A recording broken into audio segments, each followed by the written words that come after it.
Hello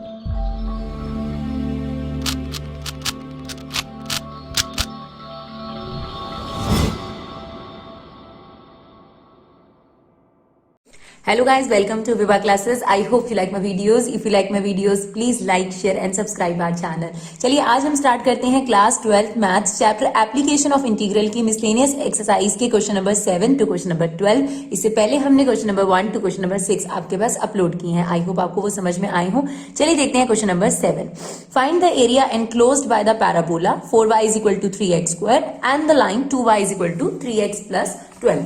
तो ज्यादा मुश्किल नहीं है क्योंकि अगर हम पैराबोला की बात करें तो हमें उसका वर्टेक्स पता करना होता है. तो अगर हम y को यहीं रखें और ये 3/4x², तो जनरली कभी भी आपको इसका वर्टेक्स पता करना हो तो आप इसको ऐसे लिखा करो y माइनस, क्योंकि कुछ नहीं है इसके साथ, और दिस इज x माइनस 0. तो ये जो पैराबोला है, पहली बात ये x² वाला पैराबोला है, तो कैसा बनेगा आपको पता होगा, x को टच करता हुआ बनेगा, राइट. पॉजिटिव है तो अपवर्ड भी बनेगा, क्लियर. और इसका वर्टेक्स भी 0,0 है, तो इसलिए हमने यहीं से स्टार्ट किया इसको, क्लियर. उसके बाद हमें बनानी है ये लाइन. अब लाइन बनाने के लिए 2 पॉइंट चाहिए, तो रादर देन फाइंडिंग आउट किया इसके 2-4 पॉइंट्स निकालो फिर उसे प्लॉट करो, तो क्यों ना इंटरसेक्शन पॉइंट निकालो. इंटरसेक्शन पॉइंट क्या होंगे, वो पॉइंट जो पैराबोला पर भी होंगे. हम पैराबोला पे उनको प्लॉट करेंगे, उन पॉइंट को ज्वाइन करेंगे और हमें लाइन भी मिल जाएगी, राइट. और हमारे लिए शेडेड एरिया निकालना भी आसान हो जाएगा. तो देखिए हमने यहाँ पर इंटरसेक्शन पॉइंट निकाला. कैसे निकालते हैं इंटरसेक्शन पॉइंट, ये दोनों इक्वेशंस हैं आपके पास, एक में से वैल्यू निकालकर दूसरे में उसे पुट कर दिया जाता है.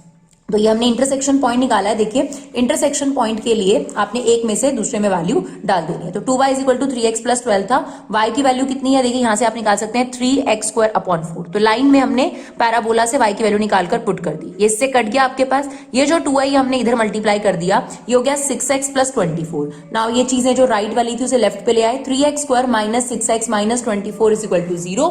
अब यहां से आप 3 कॉमन लेकर उसे सिंप्लीफाई कर सकते हैं. तो 3 कॉमन लिया हमने, ये आ गया आपके पास. 3 कॉमन लेने के बाद x² माइनस 2x माइनस 8, वो 3 वहां जाके 0 हो गया. अब आपने इसकी मिडल टर्म स्प्लिटिंग करनी है, तो मिडल टर्म स्प्लिटिंग कर कर हमें x के 2 वैल्यूज मिल गए. आप देख सकते हैं x is equal to 4 और x is equal to -2.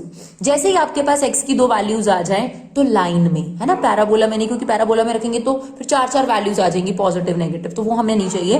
तो x की वैल्यू 4 और x की वैल्यू -2 ये आप पुट कर दीजिए. जो लाइन की इक्वेशन हमारे पास गिवन है ये वाली, तो आपके पास y की वैल्यू 12 आ गई और y की वैल्यू 3 आ गई.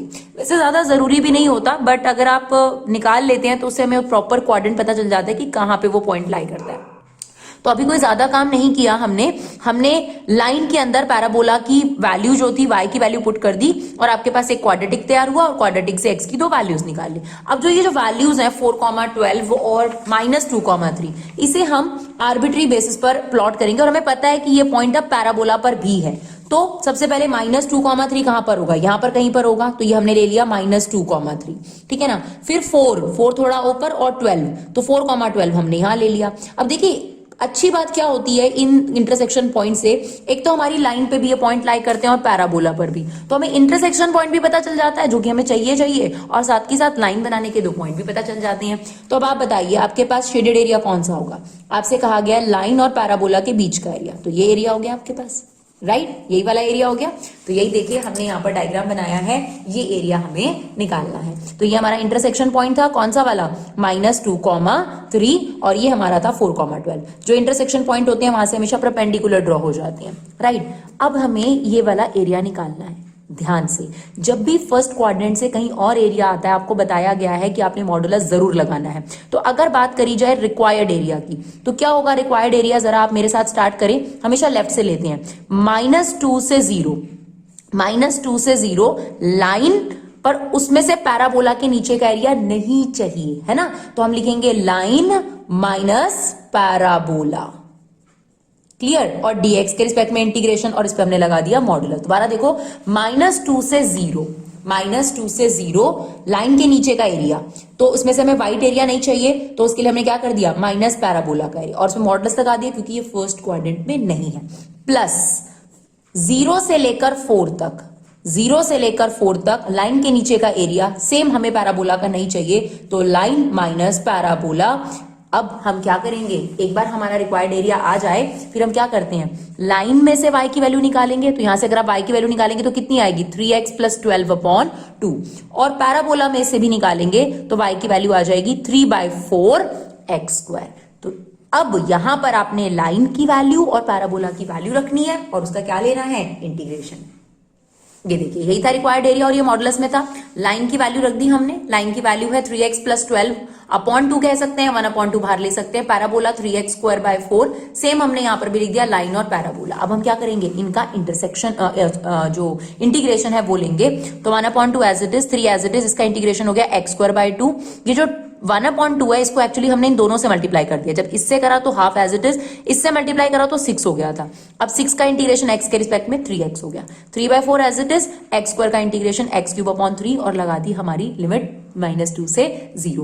बिल्कुल सेम जो आपने यहाँ इंटीग्रेशन लिया वही तो यहाँ होना है। तो एज इट इज लिख दो 3/4 x², दिस इज 6x, और ये आपका 3 से 3 यहाँ पर देखिए कट सकता है, तो ये आ रहा है x³ और लिमिट है 4 से 0। बस ध्यान रखना है कि इसको मॉडल्स लगा के चलना है, क्योंकि हो सकता है एरिया नेगेटिव आ जाए तो हमें उसको पॉजिटिव करना है। अब हम क्या करेंगे, देखिए पूरे में ध्यान रखिए, पूरे में अपर लिमिट यानी 0, देखो मैंने 0 पुट करा, माइनस पूरे में x की जगह पर -2। बहुत ध्यान से पुट करना है। आप हमारी कैलकुलेशन भी चेक कर सकते हैं, अगर आपने देखना हो तो आप इससे अपना आंसर कहीं पे गड़बड़ हो रहा हो तो देख सकते हैं। सिमिलरली देखिए ये ब्रैकेट्स बनाने बहुत ज्यादा जरूरी है अगर आप इस चैप्टर में आंसर सही लाना चाहते हैं। तो बड़ा ब्रैकेट बनाइए, सबसे पहले एक गोल ब्रैकेट बनाइए जिसमें अपर लिमिट पुट करिए माइनस लोअर लिमिट, चाहे वो 0 आ रही है लिखो, गलती नहीं होनी चाहिए एग्जाम के अंदर, राइट। अब आप इसे सिंप्लीफाई करेंगे तो ये आ रहा है 7 + 20, 27 स्क्वायर यूनिट, राइट। चलिए देखते हैं नेक्स्ट क्वेश्चन। चलिए, find the area of the smaller region. जब इसने ये बात बोली है तो उसको अंडरलाइन कर लो, बिकॉज ये हमारे लिए बहुत इंपॉर्टेंट है। Smaller reason bounded by the ellipse and the line, ठीक है ना। अब बात करी जाए एलिप्स की तो बहुत सारे स्टूडेंट्स कहेंगे मैम हम तो भूल गए एलिप्स। कोई बात नहीं, भूल गए हो तो हम याद करा देते हैं, लेकिन वैसे अगर आप इस चैप्टर का इंट्रोडक्शन देखेंगे तो हमने आपको सारी शेप्स दोबारा रिवाइज कराई हैं। देखिए एलिप्स दो टाइप के होते हैं, इसको हम बोलते हैं हॉरिजॉन्टल एलिप्स, ये होता है x² upon a² y² upon b² is equal to 1, और एक होता है हमारे पास वर्टिकल एलिप्स। इसकी इक्वेशन भी अगर आप हमारी बात करेंगे तो हमने सेम लिख रखी है। तो मैम फिर डिफरेंस क्या होता है? बिल्कुल डिफरेंस होता है जी। जो ये हॉरिजॉन्टल वाला होता है इसमें a² बड़ा होता है b² से, और जो ये वर्टिकल वाला होता है इसमें a² छोटा होता है b² से। तो आपको देखते ही पता चल जाएगा। अब आप देखो यहां पर अगर आप इस एलिप्स को ध्यान से देखोगे तो आप देखो 9 बड़ा है 4 से, यानी a² बड़ा है b² से, इसका मतलब कौन सा वाला एलिप्स है? हॉरिजॉन्टल एलिप्स है, राइट। और आप देखो a² किसके इक्वल है? 9 के इक्वल है, तो a की वैल्यू कितनी हो जाएगी? प्लस माइनस मत बोलिएगा, 3, ठीक है ना। ऐसे ही b² किसके इक्वल है? 4 के, तो b की वैल्यू कितनी हो जाएगी? 2। तो यहां पर आपके पास आता है a,0 यानी 3,0, यहां पर क्या आ जाएगा? -3,0, यहां पर आता है 0,4 और यहां पर भी आता है 0,-4, राइट। तो ये हमारा पैराबोला है और इसके हमारे को वर्टिसेस भी पता लग गई, राइट। अब ये लाइन कैसे बनानी है? तो घबराइएगा मत, इसके साथ इंटरसेक्शन पॉइंट निकालने की जरूरत नहीं है, बस थोड़ा सा दिमाग लगाने की जरूरत है। 11th क्लास में हमने पढ़ा था एक इंटरसेप्ट वाली लाइन होती है और वो इसी फॉर्म में होती है। इंटरसेप्ट वाली लाइन होती है x/a y/b is equal to 1, और जो ये a होता है जो कि यहाँ 3 है, ये है x इंटरसेप्ट। इसका मतलब इस लाइन का एक पॉइंट 3,0 है, और दूसरा पॉइंट, सॉरी यहां पर हमने गलती से लिखा है इट्स 0,2, राइट, बिकॉज b की वैल्यू 2 है। दूसरा जो इसका y इंटरसेप्ट है वो है 2, यानी ये y को कहां कट कर रही है? 0,2। यानी अगर आप बात करें तो इस लाइन के 2 पॉइंट बहुत आराम से मिलते हैं। दिस इज x इंटरसेप्ट, यानी ये लाइन x को कट कर रही है 3 पर, यानी 3,0, और ये लाइन y पे कट कर रही है 0,2। तो अगर आप इसे ज्वाइन कर देंगे तो आपके पास ये लाइन भी बन जाएगी। यानी ये लाइन बनाना कंपैरेटिवली बहुत आसान है, यानी यहां पर आपको इंटरसेक्शन पॉइंट निकालने की जरूरत नहीं थी, राइट। तो देखिए ये हमारे पास जो है शेडेड एरिया है। अब देखिए स्मॉलर रीजन का क्या सिग्निफिकेंस था? अगर आप इस लाइन और इस एलिप्स की बात करते हो तो ये वाला एरिया भी तो है ना, ये भी हो सकता है। तो उसने क्लियरली बोल दिया था कि लाइन और एलिप्स के बीच में जो स्मॉलर एरिया है वो मुझे चाहिए, क्लियर। तो एलिप्स हमने बनाया सबसे पहले हॉरिजॉन्टल वाला, ये क्या होगा? 3,0, a की वैल्यू देखिए a हमें चाहिए होता है, ठीक है, और b कितना है हमारे पास? 2, तो दैट इज 3,0 -3,0 0,2 और 0,-2, और ये होती है इंटरसेप्ट लाइन, यानी ऐसी लाइन जो x और y को कट करती हुई जाएगी। ये x पे कट करेगी और ये पॉइंट होता है कहां पर? ये y पे कट करेगी। तो हमें 2 पॉइंट मिल गए, ज्वाइन करा, हमें लाइन भी बना ली, ठीक है ना। और अब लाइन और एलिप्स के बीच का एरिया भी हो गया। अब रिक्वायर्ड एरिया निकालना है जो कि बहुत आसान है, 0 से लेकर 3 तक। देखिए लाइन का नीचे का एरिया आपको नहीं चाहिए, बट एलिप्स के नीचे का चाहिए। तो 0 से लेकर 3 तक एलिप्स, तो ये सारा आ जाएगा, ठीक है ना, माइनस लाइन के नीचे का एरिया नहीं चाहिए, तो सब्ट्रैक्ट कर दिया आपने लाइन। तो 0 से लेकर 3 मतलब होता है x एक्सिस, एक्स एक्सिस और एलिप्स का एरिया चाहिए माइनस 0 से लेकर 3 तक, लाइन के नीचे का नहीं चाहिए, तो एलिप्स माइनस लाइन। अब जो सबसे इंपॉर्टेंट चीज है, एलिप्स में से y की वैल्यू निकालना और लाइन में से y की वैल्यू निकालना, ठीक है ना। अगर आप इस क्वेश्चन को समझ जाते हैं तो जो इससे नेक्स्ट क्वेश्चन है वो इसका स्टैंडर्ड फॉर्म है। लाइक यहाँ पर a स्क्वायर बी स्क्वायर और ए बी दे रखा है, तो अगर आप ध्यान से देखेंगे कभी भी आपके पास एलिप्स की इक्वेशन हो और आपने उसमें से y की वैल्यू निकालनी हो तो इन जनरल आप ये याद भी रख सकते हैं, या आप अगर डिराइव करना चाहें तो डिराइव भी कर सकते हैं। तो ज्यादातर इसमें से जो वैल्यू निकलती है, जैसे अगर मान लीजिए ये x square upon a square है, ये y square upon b square है इज इक्वल टू 1। अगर आप इसमें से y की वैल्यू निकालेंगे तो कुछ इस तरीके से आएगी b upon A root a square minus x square. बाकी आप निकाल के भी देख सकते हैं, कोई दिक्कत नहीं है। उसके लिए आपको क्या करना पड़ेगा, अदरवाइज आप याद भी कर सकते हैं। सेम जो आपके पास इंटरसेप्ट वाली फॉर्म होती है ना, तो उसमें से लाइन की इक्वेशन क्या आएगी, b by A minus x, sorry root नहीं आएगा, a माइनस एक्स। तो आप इसे याद भी कर सकते हैं, ये आपकी मर्जी है। अगर आपके पास एलिप्स दिया हो तो बस b और a आपने ध्यान रखना है। अदरवाइज अगर आप चाहें तो इसमें से हम आपको निकाल के दिखाते हैं। देखिए x square upon 9 y square upon 4 is equal to 1। हमें y की वैल्यू निकालनी है तो वाई स्क्वायर अपॉन 4 को यहीं रखा, 1 माइनस एक्स स्क्वायर अपॉन 9। अब आप इसका एलसीएम लेंगे तो आएगा 9 माइनस एक्स स्क्वायर अपॉन 9, ठीक है ना। अब हमने क्या किया, वाई स्क्वायर को यहीं छोड़ा, ये 4 वहां चला जाएगा तो ये हो गया 4 बाय 9। ये देखिए ये 4 जो था यहां चला गया और ये आपके पास 9 माइनस एक्स स्क्वायर। क्लियर। अब आप देखिए इसका आप स्क्वायर रूट लगाएंगे तो ये आ जाएगा 2 बाय 3 9 माइनस एक्स स्क्वायर। यही हमने आपको कहा b by a root a square minus x square, right. Similarly आपने यहां से भी क्या करनी है, y की वैल्यू निकालनी है। अगर आप याद करना चाहें तो याद भी कर सकते हैं, it's b upon A minus x. पर अगर आप कहते हैं तो हम आपको निकाल के भी दिखाते हैं। देखिए x upon 3 y upon 2 is equal to 1, तो y अपॉन 2 को यहीं रखा, ये हो गया 1 माइनस एक्स बाय 3। अगर हम एलसीएम लेंगे तो ये आएगा 3 माइनस एक्स अपॉन 3, है ना, 3 एलसीएम आ गया, 3 माइनस एक्स। अब ये y upon 2 is equal to 3 minus x upon 3। अब ये 2 उधर चला गया तो ये आ गया 2 बाई 3 माइनस एक्स। तो ये क्या फॉर्म है, b by A minus x. तो आप चाहें तो इसके लिए ये फॉर्म याद रख सकते हैं कि कभी भी हम एलिप्स में से इक्वेशन निकालते हैं तो वो b by a root a square minus x square आती है, और इंटरसेप्ट फॉर्म वाली जो लाइन होती है जो दोनों एक्सेस को कट करती है उसमें से आती है b by A minus x. तो अगर हम बात करें एलिप्स की तो यहां पर हम ही अपने आपको निकाल कर दिखाया, क्या आएगी इक्वेशन आपके पास एलिप्स की। एलिप्स की हमारे पास आ रही है 2 by 3 root 9 minus x square, ये देखिए। और लाइन की भी हमने आपको निकाल के दिखाई, नहीं तो आप ये वाला फॉर्मूला भी इस्तेमाल कर सकते हैं। क्या आएगी लाइन की, आपके पास 2 बाई 3 माइनस एक्स, राइट। अब हम क्या करेंगे बच्चों, अब हमने इसका इंटीग्रेशन लेना है फटाफट से। तो चलो 2 बाई 3 बाहर ले लेते हैं और फटाफट से इंटीग्रेशन लेते हैं। अब इसके इंटीग्रेशन का क्या फॉर्मूला होता है तो ये भी हमें याद होना चाहिए, बहुत जरूरी है ये फॉर्मूला। तो ये फॉर्मूला आपके पास क्या है, देखिए मैं आपके सामने लिख के दिखा रही हूं, अब आपने याद रखना है। Root a square minus x square का कभी भी इंटीग्रेशन अगर आपके पास आए तो ये होता है आपके पास x by 2 a square minus x square, मतलब ये as it is, plus a square by 2 sine inverse x by a. Clear. तो यहां पर देखिए ए स्क्वायर है, यहां पे भी ए स्क्वायर है, लेकिन यहां पर ए है साइन के नीचे। क्लियर। तो इसका ध्यान रखना है। तो ये वाला फॉर्मूला यहां पर सबसे ज्यादा इस्तेमाल होता है अगर आप एप्लीकेशन ऑफ इंटीग्रल की बात करेंगे तो। चलिए अब हम यहां पर क्या करेंगे, x बाई 2 ये लगा दिया हमने फॉर्मूला, 2 बाई 3 दोनों में बाहर था तो बाहर ले लिया, x by 2 a square minus x square plus a square by 2 sine inverse x by a. तो a क्या है यहां पर, अगर आप बात करेंगे 3 का स्क्वायर, है ना, तो a आपके पास ये आ गया। 2 बाई 3 बाहर चला गया था, अब ये माइनस आप इससे इंटू करेंगे तो ये -3, तो ये -3x, ये प्लस x हो गया था, एक्स स्क्वायर बाय 2। अब हम क्या करेंगे बच्चों, इस पूरे में एक बार हमने 3 पुट किया है, ये देखिए हम बड़ा ब्रैकेट लगाते हैं फिर अपर लिमिट के लिए अलग। तो हमने पूरे में x की जगह पर 3 पुट कर दिया, जहां जहां हमें x नजर आ रहा था वहां 3 पुट कर दिया, माइनस पूरे में x की जगह 0 पुट कर दिया। बेशक यहां 0 आ रहा है बट फिर भी हमने दिखाया है ना।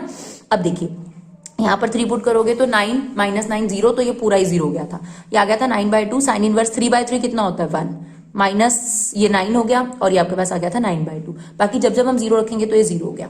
अब देखिए 2 बाई 3 बाहर एज इट इज है, 9 by 2 as it is, sine inverse 1 कब होता है 90 डिग्री पर, तो pi by 2 minus 9 plus 9 by 2 कितना होगा, माइनस 9 बाई 2, वो हमने लिख दिया।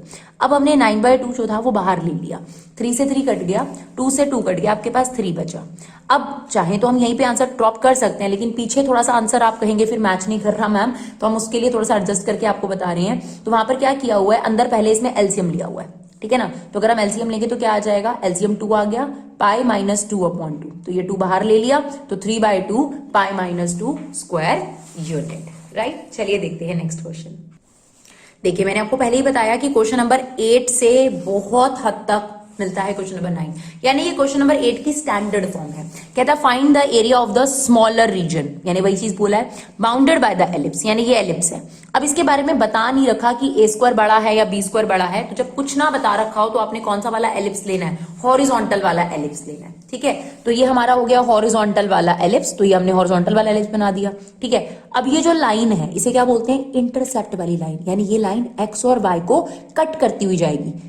अब आप बताइए ये जो एलिप्स है, इस एलिप्स में ए की वैल्यू यहां आती है ना, ये हो गया a,0 है ना, तो और ये कितना हो गया आपके पास 0,b, ये क्या हो गया 0,b, और ये क्या होता है 0,-b, और ये क्या हो गया -a,0। और जो ये लाइन है ये भी x और y को कट करती हुई जा रही है। x को कहां कट करेगी, a पर, यानी ये पॉइंट हो गया, और y को कहां कट करेगी, b पर। तो हमने क्या किया, इन दोनों पॉइंट्स को ज्वाइन कर दिया। तो देखिए ये मेरे पास डायग्राम है, पहले मैंने एलिप्स बनाया था, और इस एलिप्स में जो a होता है वर्टेक्स क्या होता है a,0, यहाँ पर क्या आता है -a,0, यहाँ पर 0,b, यहाँ पर 0,-b, और जो ये लाइन होती है ये भी x और y को कट करती हुई जाती है। तो a,0 ये x पे कट कर रही है, और 0,b ये y पे कट कर रही है, इसको जोड़ दीजिए। इंटरसेक्शन पॉइंट फाइंड आउट करने की जरूरत आपको नहीं पड़ेगी, राइट। अब आपसे क्या कहा था, लाइन और एलिप्स के बीच में स्मॉलर एरिया, बिल्कुल सेम क्वेश्चन है क्वेश्चन नंबर 8 की तरह। तो अब क्या करोगे आप, 0 से लेकर a तक, वहां पे 2 था ना, 0 से लेकर a तक एलिप्स के नीचे का एरिया माइनस 0 से लेकर a तक लाइन के नीचे का एरिया।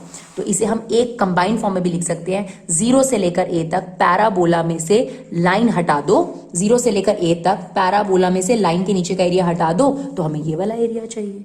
क्लियर, ठीक है। जैसे आप ये समझ सकते हो कि ये a और b है, तो जब आप 0 से लेकर a तक पैराबोला कहते हैं, ठीक है ना, तो a प्लस b दोनों आ गए, और जब आपने लाइन माइनस करा b, तो b से b कट गया और आपका रिक्वायर्ड एरिया आ जाएगा। क्लियर। अब पैराबोला में से आपने किसकी वैल्यू निकालनी है, y की। तो हमने आपको बताया था कि आप डायरेक्टली भी याद रख सकते हो कि इसमें से पैराबोला की वैल्यू क्या निकलती है, b/a√a² माइनस x²। तो इसकी स्टैंडर्ड फॉर्म है, ये देखिए हमने यहाँ लिख दिया, आपका टाइम बचेगा, है ना। ऐसी लाइन की अगर हम बात करें तो लाइन में से आ जाएगा b/a नहीं तो आप निकाल लो y की वैल्यू, यही आएंगी आपके पास y की वैल्यू। तो ये हमने यहाँ रिप्लेस करा, सेम था उसमें 2/3, तो यहाँ पर हमने b/a जो है वो कॉमन ले लिया, उसके बाद यहाँ फॉर्मूला लगा दिया, √a² माइनस x² का क्या आइडेंटिटी बताया था, x/2 √a² minus x² plus a²/2 sine inverse x/2। ये b बाहर चला गया था, ये -a का इंटीग्रेशन क्या होगा, -ax, minus minus plus x का इंटीग्रेशन क्या होगा, x²/2। बिल्कुल सेम वही चीज है, बस स्टैंडर्ड फॉर्म में आ गई।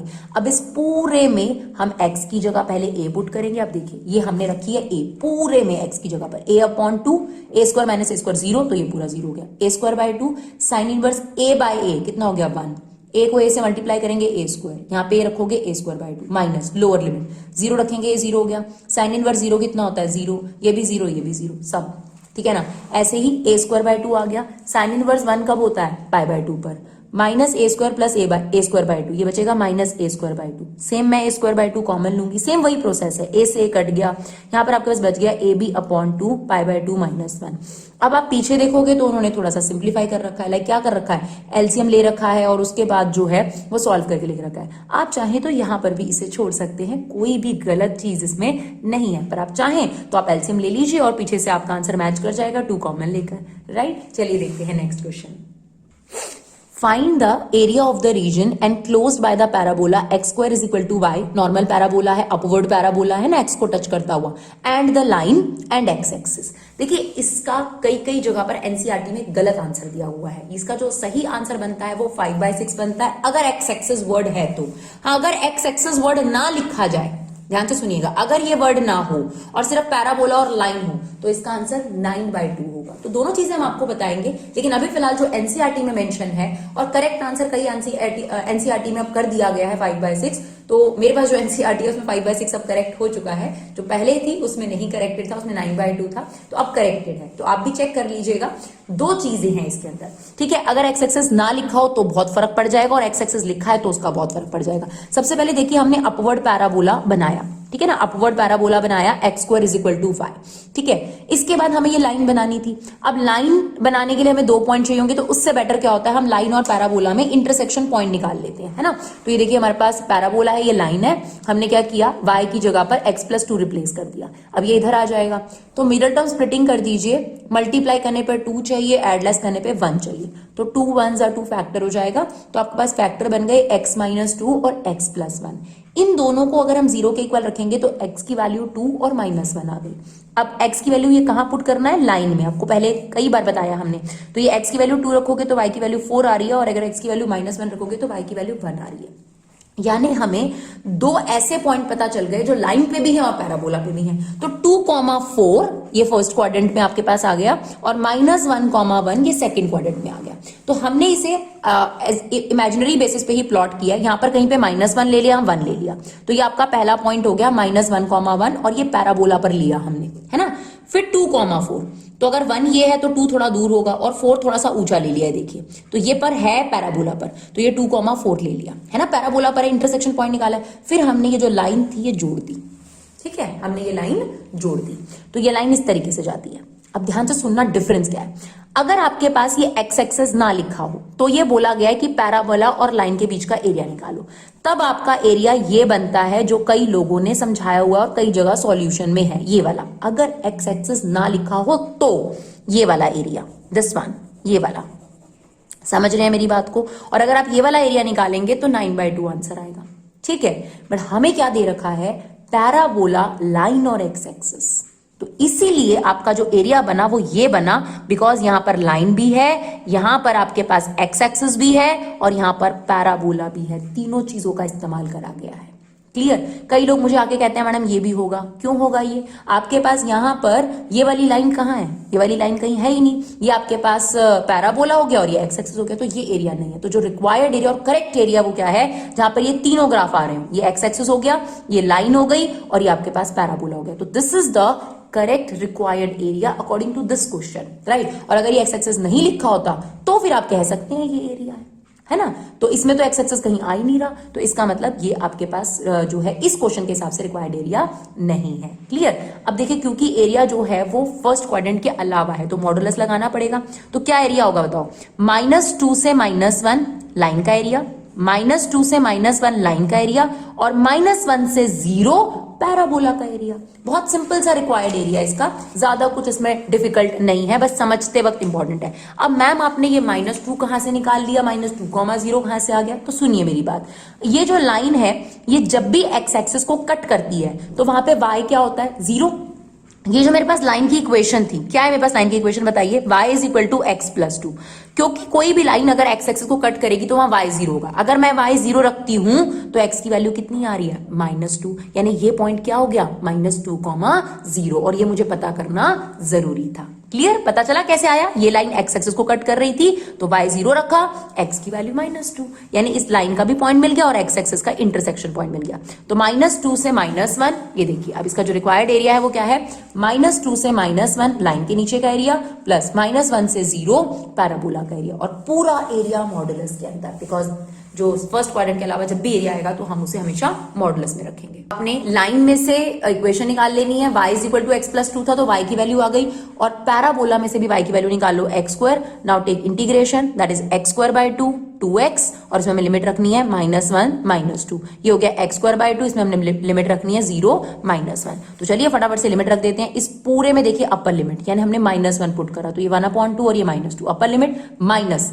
फिर हमने इसमें रखा -2 पूरे में, ध्यान से देखिए, ठीक है ना, प्लस इसमें पूरे में रखा अपर लिमिट माइनस, फिर हमने इसमें रखा -1, राइट। अब इसे सिंप्लीफाई करेंगे तो ये आपके पास मॉडुलस में ही चल रहा है अभी भी एरिया, ध्यान रखना इस चीज का। तो जब हमने इसको सिंप्लीफाई करा तो ये बाई चांस पॉजिटिव ही आ रहा था, कोई परेशानी वाली बात नहीं थी, बट अगर नेगेटिव आता तो हम उसे पॉजिटिव जरूर करते। तो हमारे पास ये सिंप्लीफाई करके आ रहा है 5/6 स्क्वायर यूनिट। तो हमने इसका सोल्यूशन आगे इसीलिए करके दिखा रखा है स्टेप वाइज कि आपकी कहीं गलती हो रही है तो आप चेक कर सकते हैं। चलिए देखते हैं नेक्स्ट क्वेश्चन।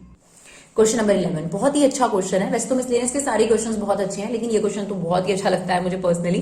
चलिए देखिए, कहता है using the method of integration find the area bounded by the curve. दिखने में सिर्फ एक ही इक्वेशन लग रही है और ऐसा लग रहा है एक इक्वेशन से बाउंडेड एरिया कैसे निकाला जाएगा। बट मैंने आपको, शायद जो लोग मेरे से जुड़े हुए हैं उनको पता है कि मैं बार बार यही बोलती हूँ कि मॉड्यूलस के हमेशा दो फेस है ना, डबल फेस्ड है ये पर्सन। तो एक नेगेटिव फेस है, इसका पॉजिटिव फेस है। तो वही वजह है कि इससे आपके पास 4 इक्वेशंस निकल कर आएंगी। तो देखिए कैसे, अगर x पॉजिटिव होगा, अगर हम ये मान लेते हैं क्योंकि दो फेस है ना, x पॉजिटिव भी हो सकता है, x नेगेटिव भी हो सकता है, यही लिखा हमने। अगर x पॉजिटिव है तो y के भी दो फेस हैं, यानी y इसके साथ पॉजिटिव हो सकता है या y नेगेटिव भी हो सकता है। सिमिलरली अगर x नेगेटिव फेस वाला है तो y पॉजिटिव फेस वाला भी हो सकता है और y नेगेटिव फेस वाला भी, यानी हर मॉड्यूलस के दो फेस होते हैं, एक पॉजिटिव एक नेगेटिव। तो हमने लिखा x या तो पॉजिटिव हो सकता है या नेगेटिव हो सकता है, ठीक है। अगर x पॉजिटिव है तो y का क्या हो सकता है, y उसके साथ पॉजिटिव भी हो सकता है, y उसके साथ नेगेटिव भी हो सकता है। सिमिलरली अगर x नेगेटिव है तो y उसके साथ पॉजिटिव और y उसके साथ नेगेटिव भी हो सकता है। तो इसका मतलब आपके पास मॉडुलस के दो फेसेस के हिसाब से हम इक्वेशन तोड़ रहे हैं यहाँ पर। तो यहां पर क्या आ जाएगा, x positive y positive is equal to 1, यानी आपके पास इक्वेशन बन गई x plus y is equal to 1, एक बन गई x minus y is equal to 1, है ना, और एक बन गई माइनस x, क्योंकि हम नेगेटिव लिया आपने, minus x plus y equal to 1, और एक बन गई minus x minus y equal to 1। तो 4 इक्वेशंस हमारे पास बन गई, ये समझ में आ गया। अब देखिए अगर 4 इक्वेशंस हैं तो इसका मतलब ये क्वाड्रिलेटरल है, पक्का क्लियर हो गया। अगर 3 इक्वेशंस होती तो ट्राइंगल होता, 5 होती तो पेंटागन होता, तो फिलहाल 4 इक्वेशंस हैं तो ये क्वाड्रिलेटरल है। हो सकता है कि एक पैरेललोग्राम हो, तो आप चेक करने के लिए क्या तरीका इस्तेमाल करेंगे, इनकी स्लोप इक्वल होती है, ठीक है ना। तो अगर आप देखेंगे तो इसकी स्लोप कितनी है, देखिए स्लोप कैसे निकाली जाती है, minus a by b, this is the formula of slope.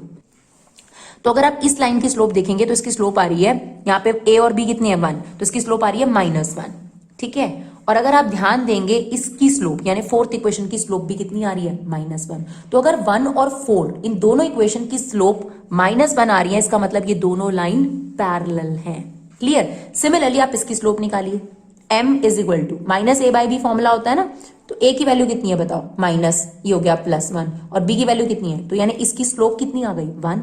Same आप इसकी स्लोप निकालोगे 1 आ रहा है, इसका मतलब ये दोनों आपस में पैरेलल हैं। इसका मतलब अगर ये लाइन इसके पैरेलल है, ये लाइन इसके पैरेलल है, तो इसका मतलब ये क्या है, एक पैरेललोग्राम है। और अगर आप ऐसे ही आर्बिट्री बेसिस पे बना देंगे तो आपका आंसर गलत आएगा, और बाद में आप चेक करेंगे कि मैम हमसे कोई गलती तो नहीं हो रही है, बट स्टिल हमारा आंसर नहीं आ रहा है, हमने तो ऐसी इक्वेशंस ले ली हैं, तो गलत हो जाएगा डियर। अगर आप बिल्कुल इसके बाद ये वाली इक्वेशन ले लेंगे, यानी इसके एडजस्टेंट ले लेंगे, तो गलत हो जाएगा, क्योंकि ये इसके एडजस्टेंट नहीं है, ये इसके अपोजिट साइड पर है। तो आप देख सकते हैं यहाँ पर हमने ABCD एक जो है पैरेललोग्राम बनाया है ABCD, जिसमें हमने x plus y is equal to 1 को अगर यहाँ रखा है तो जो इसकी पैरेलल लाइन है वो इसके अपोजिट रखी है, अगर आप यहाँ रख दोगे गलत हो जाएगा। तो -x minus y is equal to 1। तो ये कंसेप्ट देखना जरूरी है कि आपके पास इन दोनों लाइंस की स्लोप्स इक्वल है या नहीं है। तो इन दोनों की इक्वल थी तो ये दोनों पैरेलल, और ये दोनों, तो एक जगह हमने रख दिया x minus y is equal to 1 और उसके बिल्कुल सामने हमने रखा -x plus y is equal to 1, right. अब देखिए हम ग्राफ पे इक्वेशन प्लॉट नहीं कर सकते, पॉइंट्स प्लॉट कर सकते हैं। तो हमें क्या करना पड़ेगा, अब इंटरसेक्शन पॉइंट यानी वर्टिसेस निकालने पड़ेंगे ABCD, ठीक है ना।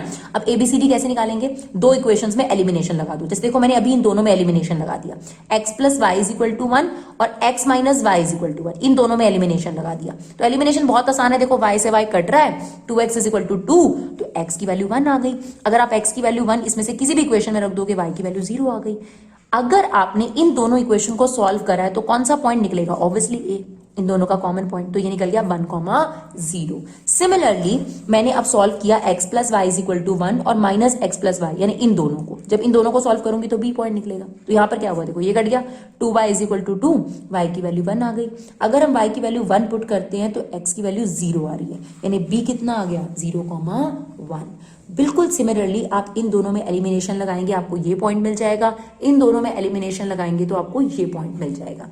जब आपको ये 4 पॉइंट्स मिल जाएं तो अब आपने इसको प्लॉट करना है। देखो सबसे पहले हमने क्या किया, मॉड्यूलस के फेसेस को लेकर पहले 4 इक्वेशंस बनाई, पहला काम। दूसरा काम हमने ये जज किया कि इनमें से कौन सी इक्वेशन आपस में पैरेलल होंगी, उसके लिए हमें स्लोप चेक करना है। a और b निकालने आपको आने चाहिए, x का कोफिशिएंट a होता है और y का कोफिशिएंट b होता है। स्लोप का फॉर्मूला क्या होता है, -a बाई b, तो a अपॉन b करोगे तो ये -1 आ रही है और इसकी स्लोप भी -1 आ रही है। इसका मतलब ये दोनों पैरेलल थे तो इनको पैरेलल रख दिया।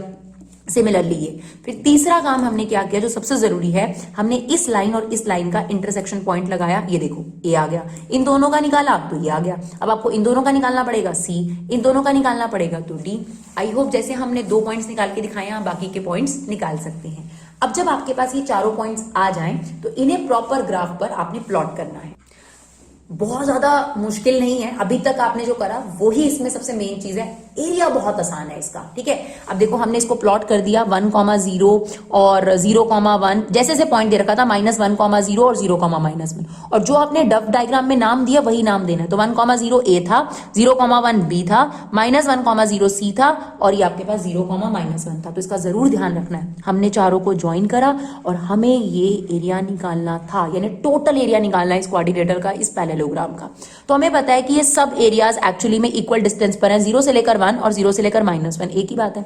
तो अगर आप एक का भी एरिया निकाल लोगे और उसका 4 टाइम्स कर दोगे तो आपके पास रिक्वायर्ड एरिया निकल आएगा, राइट। तो हमने इक्वेशंस भी सही लिखी है, ध्यान रखना। जो आपने रफ डायग्राम बनाया है इससे पहले, ये देखिए वही चीजें आपने लिखनी है। अगर ए बी की इक्वेशन x + y = 1 है तो वही रखनी है, BC - x + y = 1 है तो वही रखना इस वाले फेयर डायग्राम में भी, नहीं तो सब गड़बड़ हो जाएगा, है ना। तो ए बी की इक्वेशन हमारी x + y = 1 थी, ये लिख दी। बाकी भी हमने जो सही जगह था वो लिख दिया। अब हमारे पास एरिया हम कैसे निकाल रहे हैं, 4 टाइम्स, ये देखिए 0 से लेकर 1 तक, 4 टाइम 0 से लेकर 1 तक ए बी के नीचे का एरिया और उसका 4 टाइम्स। ए बी कौन है ये, तो ए बी की इक्वेशन निकाल ली, ए बी में से y की वैल्यू निकालो, कितनी आ जाएगी 1 - x। तो क्या किया हमने, 4 टाइम्स 0 से लेकर 1 ए बी के नीचे का एरिया, और ए बी क्या है आपके पास, ए बी की इक्वेशन में से y की वैल्यू निकालो, it's 1 - x। Now take integration, very easy है ना, अब कोई दिक्कत नहीं है, बस इससे पहले तक जो भी था वही सबसे मेन था। तो ये आ गया x, ये आ गया x²/2। ना वो आपने अपर लिमिट पुट करनी है, तो इसमें हमने x की वैल्यू 1 पुट कर दी, माइनस एक बार 0 पुट कर दी, तो हमारे पास जो आंसर है वो कितना आ रहा है, 2² यूनिट। चलिए देखते हैं लास्ट क्वेश्चन। चलिए एग्जाम्पल नंबर 12 में भी बच्चे घबरा जाते हैं क्योंकि इनइक्वालिटी देखने को मिलती है। और अगर आप बात करेंगे सैम्पल पेपर की, अभी जो टर्म 2 का सैम्पल पेपर है उसमें भी जो चॉइस दी गई है उसमें से एक क्वेश्चन ऐसा इनइक्वालिटी वाला है, तो प्लीज इसे ध्यान दीजिएगा कि कैसे इसको सॉल्व करना है आपने। चलिए एक हमें दे रखा है y greater than and equal to x², ठीक है, और y is equal to modulus x। देखिए मैंने आपको मॉडुलस का बहुत सिंपल सा ग्राफ बताया है कि मॉडुलस हमेशा वी शेप बनता है, हमेशा। सिर्फ इतना चेक कर लो कि उसका वर्टेक्स क्या होगा, यानी उसकी स्टार्टिंग कहां से होगी, राइट। अब वो देखने के लिए हम करेंगे, तो मतलब इतना कंफर्म है कि ये वी शेप बनेगा, ठीक है, बस ये स्टार्ट कहां से होगा। तो उसके लिए मॉडुलस के अंदर वाली चीज को 0 के इक्वल रख दो। अगर आप 0 के इक्वल रख रहे हो तो x की वैल्यू कितनी आ गई, 0। अगर हम x की वैल्यू 0 पुट करेंगे तो y की वैल्यू भी इस इक्वेशन में क्या आएगी, 0। यानी ये नॉर्मल वी शेप बनेगा और इसका वर्टेक्स क्या होगा, 0,0। और इससे घबराने की जरूरत नहीं है, इस इनइक्वालिटी को इक्वालिटी में कन्वर्ट कर दो, बिकॉज हम इनइक्वालिटी का ग्राफ नहीं बना सकते। तो y is equal to x², मतलब ये तो अपवर्ड पैराबोला है। तो अपवर्ड पैराबोला और आपके पास वी शेप के इस डायग्राम के बीच का हमें शेडेड एरिया निकालना है। देखिए ये आपके पास पैराबोला है और ये मॉडुलस है, इसके 2 फेस होते हैं। एक पॉजिटिव फेस होता है अगर x की वैल्यू 0 से बड़ी हो। ये x की वैल्यू 0 कहां से आ गई मैम, ये रहा ना, आपको हमने बताया ना, मॉडुलस के अंदर जो भी चीज हो उसको 0 के इक्वल रखो, तो x की वैल्यू 0 आ रही है। अगर यहाँ x - 2 होता उसे 0 के इक्वल रखते तो यहां हम 2 लिखते। अगर यहाँ x + 3 होता उसे 0 के इक्वल रखते तो मैं यहां पर -3 लिखती, ठीक है। तो फिलहाल अभी 0 आया, तो इसका पॉजिटिव फेस है अगर 0 से बड़ी वैल्यूज होंगी, इसका नेगेटिव फेस है अगर इसकी 0 से छोटी वैल्यूज होंगी। क्लियर, यानी हमें इसका वर्टेक्स क्लियर है, कहां से ये वी शेप बनेगा, 0,0, सिंपल लैंग्वेज में, ठीक है। तो हमने ये बना दिया है, देखो ये पैराबोला बनाया और ये वी शेप का, ये देखिए ये वी शेप का आपका बना दिया हमने 0,0 से जाता हुआ मॉडुलस का ग्राफ, जिसमें जो ये वाली लाइन होती है ये पॉजिटिव वाली होती है, y is equal to x, और जो ये वाली लाइन है ये कौन सी है, y is equal to -x। तो there is need of finding out the intersection point. अब हमें सिर्फ इंटरसेक्शन पॉइंट निकालना है पैराबोला और लाइन का। तो ये वाली लाइन कौन सी है, y is equal to x, और ये आपके पास पैराबोला। तो सब्स्टिट्यूशन मेथड लगा देते हैं और इंटरसेक्शन पॉइंट निकाल लेते हैं फटाफट से। तो देखिए x² is equal to y and y is equal to x। तो ये जो x की वैल्यू थी यहां रख दी। नाउ काटना नहीं है, काटते नहीं है इसको, ठीक है ना, वेरिएबल से वेरिएबल नहीं काटते। तो x² - x is equal to 0, x common लिया तो x - 1 इज इक्वल टू 0, यानी एक बार अगर आप x को 0 के इक्वल रखेंगे तो x की वैल्यू 0 और इसको 0 के इक्वल रखेंगे तो 1। तो x की वैल्यू 0, लाइन में पुट कर दो तो भाई 0 आ जाएगा, और x की वैल्यू 1 तो y की वैल्यू 1, यानी हमें इंटरसेक्शन पॉइंट क्या पता चल गए, 0,0 और 1,1। सेम यही चीज यहां होगी बेटा, यहां पर भी यही होगा, ये 0,0 और ये होगा -1,1, दैट्स इट, ठीक है ना। तो अगर हम इधर वाला एरिया निकाल लें और इसका डबल कर दें तो सेम ही बात हो जाएगी। तो अब हमें क्या चाहिए, देखो 0 से लेकर 1 लाइन के नीचे का एरिया माइनस पैराबोला के नीचे का एरिया नहीं चाहिए, तो जो नहीं चाहिए उसको माइनस कर दो। तो ट्वाइस 0 से लेकर 1 लाइन माइनस पैराबोला। अब लाइन में से y की वैल्यू कितनी है, x, और पैराबोला में से y की वैल्यू कितनी है, x²। Now take integration, x²/2 x³ 3। इस पूरे में x की जगह 1 पुट कर दो, माइनस इस पूरे में x की जगह 0 पुट कर दो, और इसे सिंप्लीफाई करो तो आपके पास आपका आंसर आ जाएगा, that is 1/3 square unit. I hope you like my videos. If you like my videos please support our channel. Thank you so much guys for love and support. Keep supporting to our classes.